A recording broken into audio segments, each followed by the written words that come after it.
எதிரி பாகிஸ்தான் பையன் எங்கிட்டு போனாலும் சரி, சுத்தி சுத்தி அடி கிடையாது. மரண அடி குடுத்துக்கிட்டு இருக்கு இந்தியா. குடுக்கவும் தயாராகிக்கிட்டு இருக்கு. ஆனா இது எதுவுமே விவரம் புரியாம, மீண்டும் மீண்டும் அதே தனக்கு தெரிஞ்சதும் பிடிச்சதும் என்ன? இந்தியாவ சீண்டுறது. அந்த வேலையவே நான் பார்ப்பேன் அப்டின்னா, கட்டாயம் ஒரு காலகட்டத்தில பார்க்கக்கூடிய அத்தன நபர்களுக்கும் நம்மளால டிக்கெட் கிழிச்சு தர முடியாது. அது எப்புட்றா அத்தன பேருக்கு குடுக்க முடியும்? சொன்னாலும் பொருந்த சொல்ல மாட்டியாடா? அப்டின்னு கேட்கக்கூடாது. இந்தியாவோட உயரம் அப்படிங்கிறது கூடிக்கிட்டே இருக்கு. அதெல்லாம் ஒரு பக்கம் இருந்தாலும், இயற்கையும் ஒரு பக்கம், "இந்தா புடிச்சுக்க, இனிமேவாச்சு என்னைய யூஸ் பண்ணு" அப்படிங்கிற மாரி காட்டு காட்டுன்னு காட்டுது. பாகிஸ்தான நம்ம கூட சேர்ந்து. அதத்தான் விரிவா பார்க்க போறோம். முதல்லயே சொல்ட்டப்பா சாமி. எப்ப செய்தி சொல்ற? எப்ப எங்ககிட்ட பேசுறேன்னே புரிய மாட்டேங்குதுன்னு பல நபர்கள் சொல்றீங்க. நண்பர்கள் கிட்ட பேசாம யார்ட்ட பேசப் போறேன்? சரி விஷயத்துக்கு வருவோம்.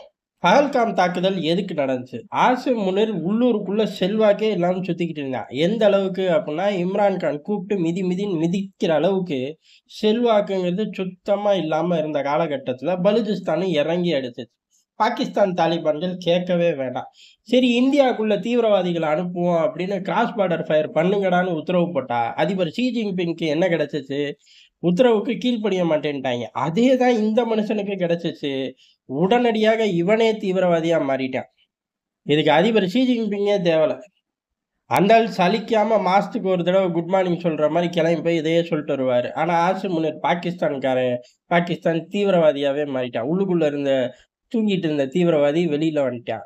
பஹல்காம் தாக்குதல் நடத்தினதுக்கு அப்புறம் பெரிய அளவு இத வச்சே ஓட்டிக்கலாம். என்ன அப்டின்னா, இந்தியா இதுக்கு பதில் தாக்குதல் நடத்தும் அப்டின்னோனே ஒரு காலகட்டத்தில தாக்குதல்லாம் நடத்துனாய்ங்க. பதிலுக்கு நம்ம போர் செஞ்சே தீருவோம்னப்ப அமெரிக்கா கூப்ட்டுச்சு, ஐரோப்பா கூப்ட்டுச்சு. கடைசியில இந்தியா முழுக்க விஷமத்தனமா போருக்கு இவ்வளோ செலவாகும் தெரியுமா? அப்டிங்கிற பிரச்சாரத்த எடுத்துட்டு போனாய்ங்க. கடைசியில ஒண்ணும் செய்யாம விட்டுட்டோம். இது கடந்த கால வரலாறு. அதே மாரி தான் ரூட் எடுப்பாய்ங்க.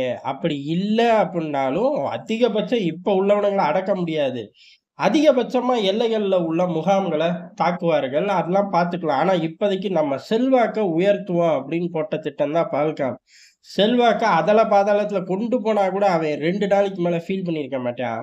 பங்கருக்குள்ளேயே 2 நாள் ஓட வச்சுட்டோம். ஓட வச்சு ஒளிஞ்சிருந்தாலும் பரவால்ல, அதே பங்கர தாக்கி புட்டோம். ஆத்தாடி அடுத்து பங்கர் பஸ்டர் குண்ட போட்டுருவாய்ங்க. அப்படின்னு சொல்லி தான் ஃபோன போட்டு கால்ல விழுந்து தொலையா அப்படின்னு சொன்னது. கால்ல விழுந்தது, சரண்டர் ஆனது எல்லாம் நடந்துச்சு. இப்படி எல்லாம் நடந்ததுக்கு அப்புறம், சரி ஒரு பெரிய பிரளயமே நம்ம எதிர்பார்க்காம வந்துருச்சு. இந்த பிரளயத்துல நான் தான் ஜெயிச்சுட்டேங்கிற, அத ஊர் பூரா கொண்டு போவோம். ஒரு 10 நாளைக்கு நிம்மதியா வண்டிய ஓட்டுவோம் அப்படின்னு கொண்டு போயிட்டாய்ங்க. ஆனா பிரளயத்துல நடுவுல இந்தியா நச்சுன்னு ஒரு ஆணி அடிச்சு வச்சுச்சு. அத பெருசா கண்டுக்கவே இல்ல. ஃபர்ஸ்ட்டு மிரட்டுனாய்ங்க. அடுத்து கெஞ்சினாய்ங்க. கெஞ்சி கெஞ்சி வலிக்கு வந்துரும்ன்ட்டு இவனுங்க பாட்டு ஸ்வீட் எடு, கொண்டாடு அப்படின்னு உலக நாடுகளுக்கு ட்ரிப்பு போக ஆரம்பிச்சுட்டாய்ங்க. ஏலே ஜெயிச்சியாடான்னு கேட்டா, இல்ல. புதுசா கல்யாணம் பண்ணவன் மாரி என்னடா ட்ரிப்பு போற அப்படின்னு கேட்டா, அதுவும் கிடையாது. பயப்புள்ள ரிட்டயர்மென்ட்ட நோக்கி இருக்கான். அப்புறம் எதுக்கு வெளிநாடு போனாரு? வெளிநாடு என்ன யூனிஃபார்ம்லயா போனான்? கலர் ட்ரெஸ்ல போனான். அடுத்து ஃபீல்டு மார்ஷல் பதவி. அடுத்து எங்க அதிபர் தான் அப்படின்னு சொல்லி ஒரு கெத்தா சுத்திக்கிட்டு இருக்கலாம் அப்படின்னு நெனச்சா, உன் பின்னாடியே வருது அடிச்சாணி. அத மறந்துட்டாய்ங்க. அதுதான் என்ன அப்படின்னா, தண்ணி இல்ல அப்படிங்கிறது தான். இப்பவே பல பகுதிகள் வறண்டு போச்சு. அடுத்த கட்டமா மீதி பகுதிகளும் வறண்டு போயிரும். இப்ப பல பகுதிகள் வறண்டு போம்போதாச்சும் உஷாராகுறாய்ங்க அப்புட்ன்னா, ஸ்வீட் எடு, கொண்டாடுன்னு ஸ்வீட் தின்ன மமதையில சேலரி ஹைக்குக்கு போய் நின்னுட்டாய்ங்க. சேலரியையும் கூட்டிட்டாய்ங்க. பொதுவா சேலரிய கூட்டுறார்கள் அப்புட்னாலே பெர்ஃபார்மன்ஸ் பேஸ் தான். பெர்ஃபார்மன்ஸ் பேஸ் இல்லாம சில இடத்துல கூட்டுவார்கள். எத வச்சு அப்புட்ன்னா, எக்ஸ்பீரியன்ஸ் பேஸ் வச்சு. அதோட அவுட்புட் என்ன? நல்லா இதோட கம்பேர் பண்ணலாமான்லாம் என்ட்ட வந்து கேட்கக்கூடாது. அது வேற அரசியலா மாறி போயிரும். நமக்கு அது தேவையும் கிடையாது. இவனுங்களுக்கு என்ன கிழிச்சுட்டாய்ங்கன்னு தெரியல. 20% போ சாப்பிடு அப்படிங்கிற மாரி ஸ்வீட் எடு, கொண்டாடு, மமதையில சேலரி ஹைக்குக்கு போயிட்டாய்ங்க. இந்த தண்ணி பிரச்சனைய விட்டுட்டாய்ங்க. இப்ப தண்ணி பிரச்சனை நிரந்தர பிரச்சனையா மாறிருமாட்டுக்கு பாகிஸ்தானுக்கு. காரணம் என்ன அப்படின்னா, இந்தியா வலுவா அந்த தண்ணி பிரச்சனைய தீர்க்கறக்கு பாக்குது. நம்ம ஓப்பனா சொன்னது என்ன? ரத்தமும் தண்ணியும் ஓடாது. வெளுத்து இப்படி ஓடுங்கடா அப்படின்ட்டோம். உண்மையும் கூட. ஆனா, வருங்காலங்கள்ல என்னதான் பிரஷர் போட்டாலும் சரி, இவன் நல்ல பிள்ளையாவே மாறுனாலும் சரி, அதுக்கு வாய்ப்பில்ல. இருந்தாலும் ஒரு ஒரு தோரணைக்கு, ஒரு பேச்சுக்கு, என்னமோ ஒரு கருமத்துக்கு அப்படின்னு சொல்லி நல்ல பிள்ளையாவே மாறுனாலும் அப்படின்னு எடுத்துக்குவோம். தண்ணி கிடையாது. ஏன் அப்படின்னு கேட்டா, நமக்கு போக தான் மத்தவனுக்கு குடுக்க முடியும். இது எல்லாரும் மனித வாழ்க்கையில இது மாற்றமே இல்லாத ஒரு விஷயம். சில நல்லவர்கள் இருப்பார்கள். தனக்கு இருக்கோ இல்லையோ அள்ளி குடுப்பார்கள். அது வேற விஷயம். இந்தியா அப்படிப்பட்ட நல்லவனா தான் ஒரு காலத்துல இருந்துச்சு. ஆனா அது நல்லவேன்னு சொல்ல முடியாது. ஏன்னா, அதுக்கும் கொஞ்சம் பேரலரா இன்னொரு இடத்துல நின்றுச்சு. காரணம் இந்தியாவோட தண்ணி தேவையே ஜாஸ்தி. அப்படி இருக்க இவனுங்களுக்கு ஏகபோகமா குடுத்துக்கிட்டு இருந்தோம். இப்ப அந்த இடத்த தான் கட் பண்றோம். அந்த இடத்த எப்படி கட் பண்றோம் அப்புட்ன்னா, ஏறக்குறைய சட்லஜ் நதிய அப்படியே பஞ்சாபுக்கு கடத்துறோம். இந்திரா காந்தி கால்வாய் 200 கிலோமீட்டர் கால்வாய். கொஞ்சம் நஞ்ச தூரம்லாம் கிடையாது. 200 கிலோமீட்டர் கால்வாயில 12 கால்வாய்கள் அமைச்சு, அசுர வேகத்துல அந்த தண்ணிய கடத்தி கொண்டு போறோம். கடத்தி கொண்டு போனா என்ன ஆகும்?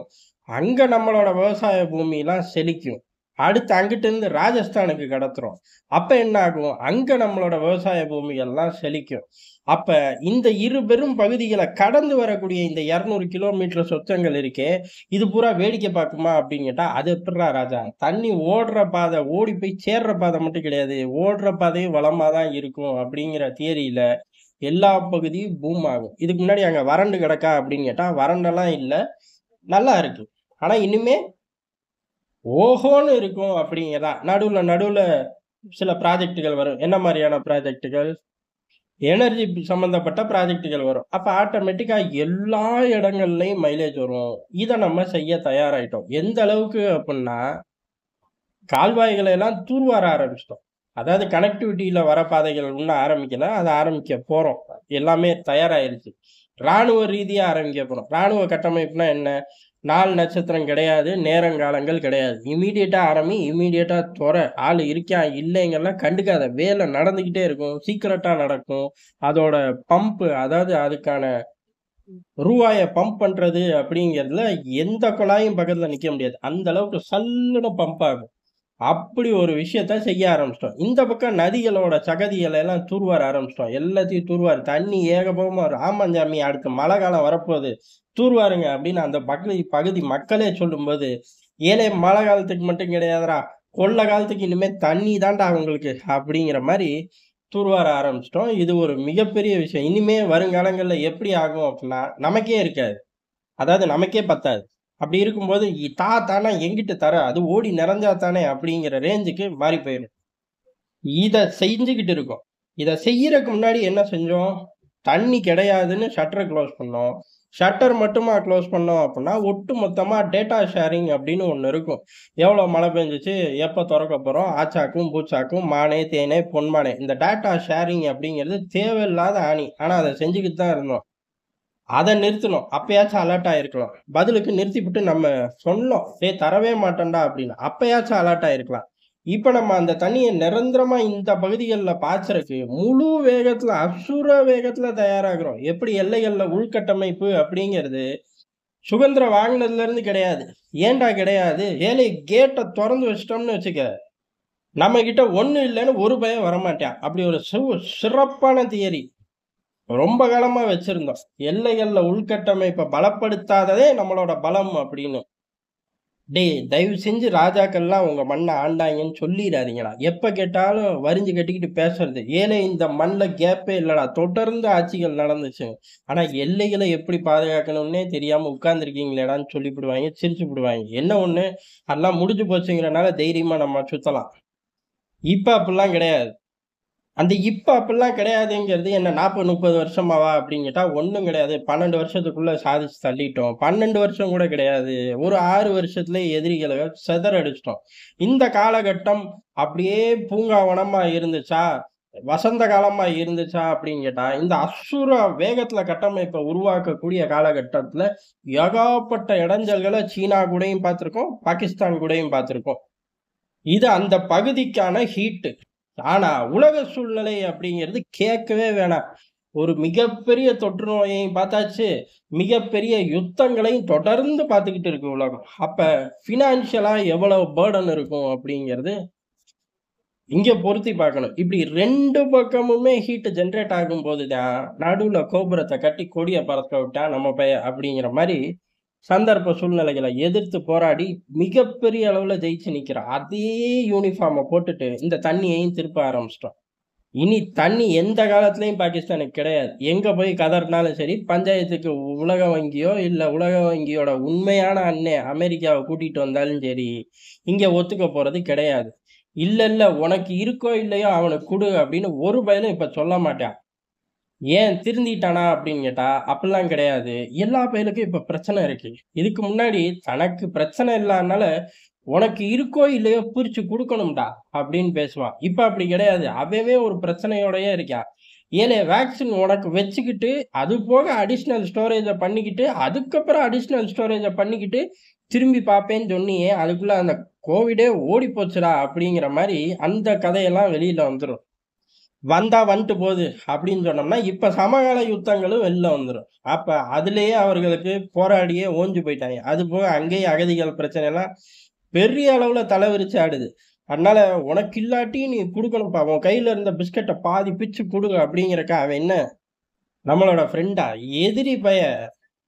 இதே மாரி சூழ்நிலை எல்லா பயலுகள்ட்ட இருக்கிறனால, இந்த தியரிக்குள்ள வராது. இப்ப நம்மளோட தேவை அதிகரிச்சிருச்சு. ஏற்கனவே அதிகரிச்சு தான் இருந்துச்சு. இருந்தாலும் நம்ம கண்ண மூடிட்டு அவனுக்கு குடுத்துக்கிட்டு இருந்தோம். இப்ப முழிச்சுக்கிட்டோம். உண்மையிலேயே தேவைகளையும் கூட்டிட்டோம். அதிக மக்கள் தொகை, அதிக நிலப்பரப்பு வச்சிருக்க நமக்கு தேவையா? அவனுக்கு தேவையா? அப்படின்னு பல கேள்விகள் கேட்டாலும், சுத்தி சுத்தி ட்விஸ்ட் அடிச்சு ஏதாச்சும் ஒரு இன்டர்நேஷனல் ஃபோரம்ல உட்கார்ந்து கேள்வி பதில்னு விளையாண்டாலும், சத்தியமா அவன் தோத்து போயிருவான். அப்ப தண்ணி இல்லை அப்படிங்கிறதுதான். இவ்வளவு பெரிய ஆபத்து பின்னாடியே வந்துகிட்டு இருக்கு. ஸ்வீட் எடு, கொண்டாடுன்னு மமதையில சேலரிய கூட்டிட்டாங்க. சேலரி எல்லாம் கூட்டலாம். குடிக்க தண்ணி வேணும். அது ஓரளவுக்கு உறுதி செஞ்சுருவாய்ங்க. எப்ப அப்புட்ன்னா, இருக்கிற கொஞ்சூண்டு தண்ணிய ராணுவம் தூக்கிட்டு போயிரும். ராணுவம் வீட்ல வச்சு குடிச்சுக்கிட்டு இருக்கும். 10 நாளா ரோட்ல இருப்பாய்ங்க. நமக்கு தெரிஞ்சு 10 மணி நேரம் தான் ரோட்ல இருப்பாய்ங்க. ஏன்னா, இவனுங்க இப்ப ஏகப்பட்ட பிரச்சனையில பாகிஸ்தானியர்கள் சிக்கி தவிக்கிறனால, 10 மணி நேரம் தண்ணி இல்லாம முடங்கும்போது, ராணுவத்துல தண்ணி இருக்குன்னு தெரியும். ராணுவத்த ஏற்கனவே இம்ரான் கான் ஆளுகள் தொட்டு காமிச்சுட்டாய்ங்க. அதனால ஊரு ஒண்ணு கூடி ராணுவத்தோட சட்டைய பிடிச்சு இழுத்துரும். அப்புறம் 20% என்ன 200% சேலரி வந்தாலும் வேஸ்ட் தான். ஏன்னா ஒட்டுமொத்த நாடும் புரட்சி செஞ்சிருச்சு அப்படின்னா, ராணுவம் தன்னைத்தானே டிக்கெட் கிழிச்சு குடுத்ததுக்கு சமம் தான். இப்பேற்பட்ட ஒரு பேராபத்து சூழ்நிலைய இந்தியா, பாகிஸ்தானுக்கு எதிரா உருவாக்கிருச்சு அப்படிங்கிறது தான் எதார்த்தமான உண்ம.